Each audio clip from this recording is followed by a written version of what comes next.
Students, welcome to Navankur digi lessons classes English grammar. आज हम पढ़ेंगे अगले चैप्टर द प्रोनाउन के बारे में। ठीक है बच्चों, स्टार्ट करते हैं। The pronoun words that are used in place of noun are called pronoun. Words जो प्रोनाउन के प्लेस पर यूज़ किए जाते हैं वो क्या कहलाते हैं? प्रोनाउन कहलाते हैं। ये तो आप शायद क्लास फर्स्ट से ही पढ़ते आ रहे हैं कि words that are used in place of noun are called pronoun, है ना। लेकिन आपको ये पता है कि प्रोनाउन क्यों यूज़ किए जाते हैं, इनकी ज़रूरत क्या है? तो बच्चों, प्रोनाउन की ज़रूरत होती है हमारी रीडिंग और राइटिंग को ईजी बनाने के लिए। किस लिए होता है? हमारी रीडिंग और राइटिंग को ईजी बनाने के लिए इनका प्रयोग होता है। जैसे कि Ram is a good boy, Ram अच्छा लड़का है। राम लव्स ऑल, राम सबसे प्यार करता है। तो यहाँ पे क्या हुआ बच्चों, राम को बार बार यूज़ करना पड़ रहा है, राम वर्ड को। तो इसकी जगह हम क्या करेंगे? Ram is a good boy, Ram loves all. तो यहाँ पे राम लव्स ऑल की जगह पे हम क्या बोलेंगे? He loves all. राम को हम दोबारा नहीं बोलेंगे। तो ये क्या हुआ? प्रोनाउन हुआ बच्चों, ही। राम की जगह पर हमने किसका यूज़ किया? ही का यूज़ किया। तो ही क्या हुआ? प्रोनाउन हुआ। ठीक है बच्चों, काइंड्स ऑफ प्रोनाउन। प्रोनाउन के काइंड्स देखते हैं। ये 4 वर्गों में रखा जा सकता है। पहला है पर्सनल प्रोनाउन, दूसरा है रिफ्लेक्सिव प्रोनाउन, तीसरा है डेमोन्स्ट्रेटिव और चौथा है इंटेरोगेटिव प्रोनाउन। ठीक है, चलिए बच्चों पढ़ते हैं। पहला है पर्सनल प्रोनाउन। जो प्रोनाउन व्यक्तियों, वस्तुओं, प्राणियों अथवा पक्षियों के नाम पर प्रयोग होते हैं पर्सनल प्रोनाउन कहलाते हैं। ठीक है बच्चों, जैसे मैंने अभी राम क्या है? व्यक्ति के स्थान पर ही का यूज़ किया था, वो क्या था? पर्सनल प्रोनाउन था। जो प्रोनाउन व्यक्तियों, वस्तुओं, प्राणियों अथवा पक्षियों के नाम पर के स्थान पर प्रयोग होते हैं पर्सनल प्रोनाउन कहलाते हैं। बच्चों, पर्सनल प्रोनाउन के अंतर्गत पर्सन्स आते हैं। कितने आते हैं? 3 पर्सन्स होते हैं। ठीक है, first person, second person and third person. चलिए इनके बारे में जानते हैं।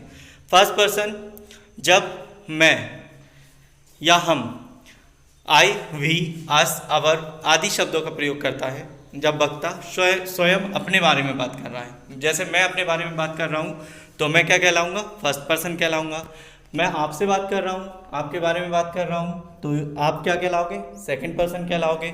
और थर्ड पर्सन वो होता है जिसके बारे में हम बात कर रहे हैं। किसी और व्यक्ति के बारे में अगर हम बात करेंगे तो वो क्या कहलाएगा? थर्ड पर्सन कहलाएगा। जो वहाँ पे उपस्थित शायद ना हो या हो, दूर हो आपसे, तो वो क्या कहलाएगा? थर्ड पर्सन कहलाएगा।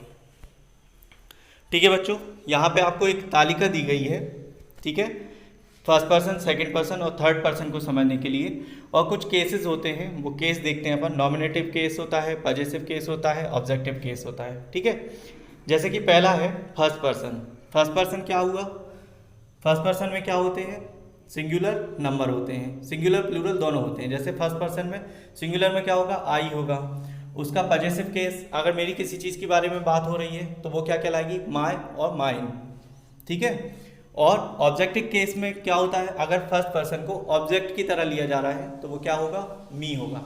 किसी सेंटेंस में अगर फर्स्ट पर्सन ऑब्जेक्ट की तरह आ रहा है तो क्या हो जाएगा? आई का मी हो जाएगा, वी का क्या हो जाएगा? अस हो जाएगा। ये आपको ध्यान रखना होगा बच्चों।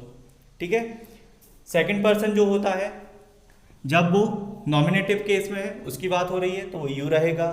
पजेसिव केस में उसकी किसी चीज़ की बारे में बात हो रही है या उसकी कोई क्वालिटी बताई जा रही है तो योर और योर्स हो जाएगा।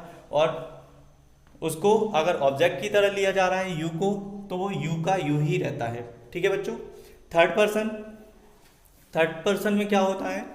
जो ही, शी, इट, ये सब क्या होते हैं? थर्ड पर्सन होते हैं। नॉमिनेटिव केस में इनको क्या यूज़ करते हैं? ही, शी, इट, हर्स, हर, दे, ये करते हैं। पजेसिव, जब इनकी चीज़ों के बारे में बात की जाती है पजेसिव केस में, तो क्या हो जाता है? हिज, इट्स, देयर्स और हर भी होता है इसमें। इसके बाद है ऑब्जेक्टिव केस। जब थर्ड पर्सन को ऑब्जेक्ट की तरह लिया जाता है किसी सेंटेंस में तो वहाँ पे हर, हिम, इट और देम का यूज़ किया जाता है। ठीक है बच्चों, आगे बढ़ते हैं। रिफ्लेक्सिव प्रोनाउन जो है सेकंड वाला, जब सब्जेक्ट के कार्य का प्रभाव सब्जेक्ट पर पड़ता है।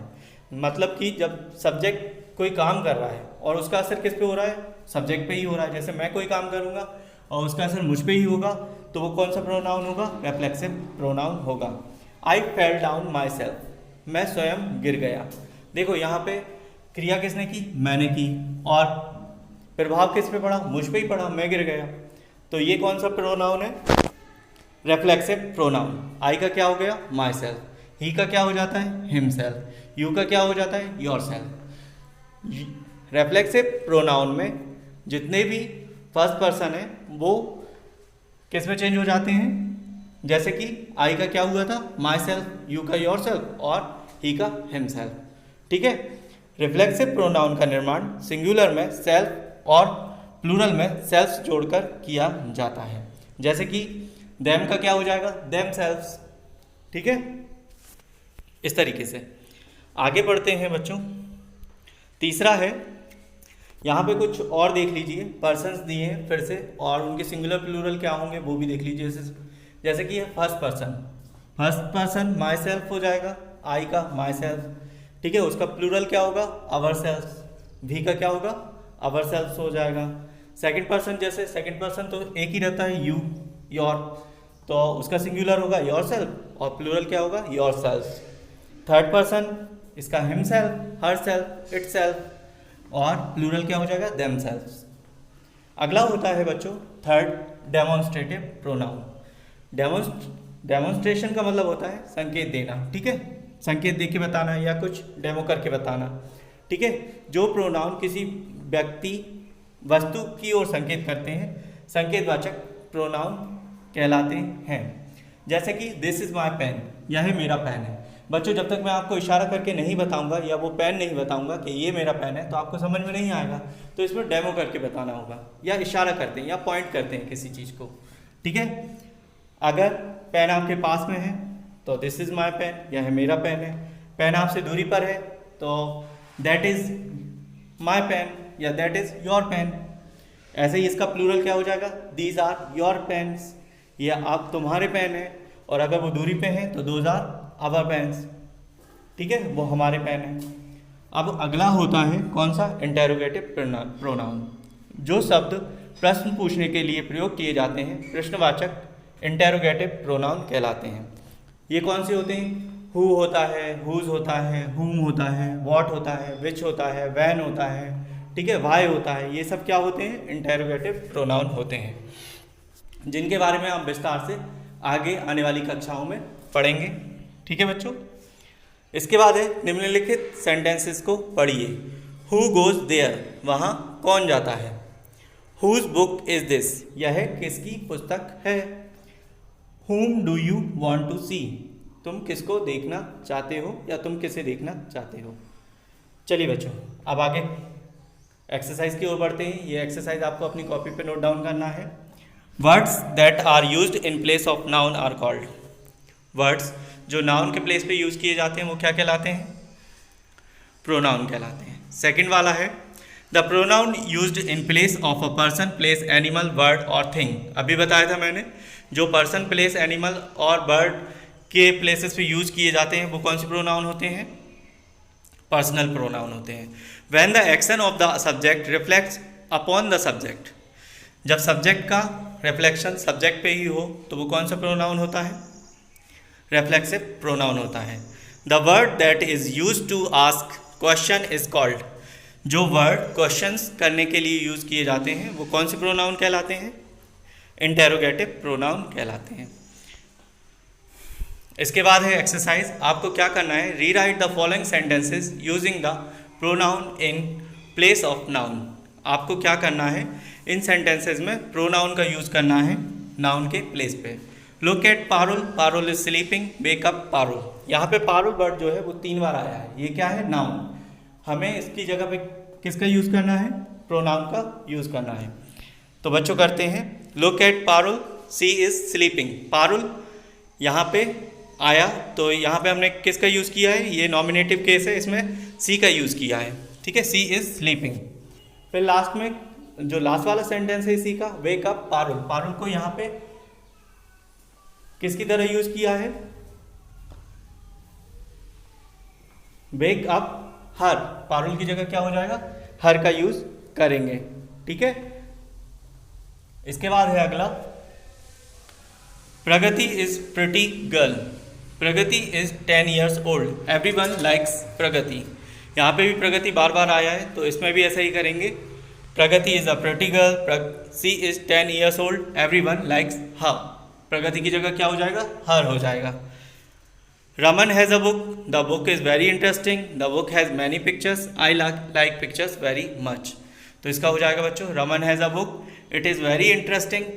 बुक की जगह पे हम किसका यूज़ करेंगे, बुक क्या है, नॉन लिविंग थिंग है, इसकी जगह पे इट का यूज़ करते हैं। It is very interesting, it has many pictures, I like pictures very much. Ramu is good man, I like Ramu because Ramu works hard. Ramu is a good man, I like him. ठीक है, रामू की जगह यहाँ पे हिम का use क्यों किया, क्योंकि रामू यहाँ पे पजेसिव केस में है, बिकॉज ही वर्क्स हार्ड। ठीक है, यहाँ पे वो नॉमिनेटिव केस में है रामू, तो इसका क्या होगा, ही होगा। When Mansi saw the butterfly, Mansi ran after the butterfly, but the butterfly flew away. When Mansi saw the butterfly, she ran after it. ठीक है, बटरफ्लाई की जगह किसका यूज हुआ, इट का, और मानसी की जगह पे सी का। बट द, यहाँ पे द नहीं आएगा बच्चों, गलती से लिखा गया है, इट फ्लू अवे। ठीक है, द बटरफ्लाई की जगह किसका यूज करेंगे, इट फ्लू अवे का। ठीक है बच्चों, ये एक्सरसाइज थी आपकी। Thank you.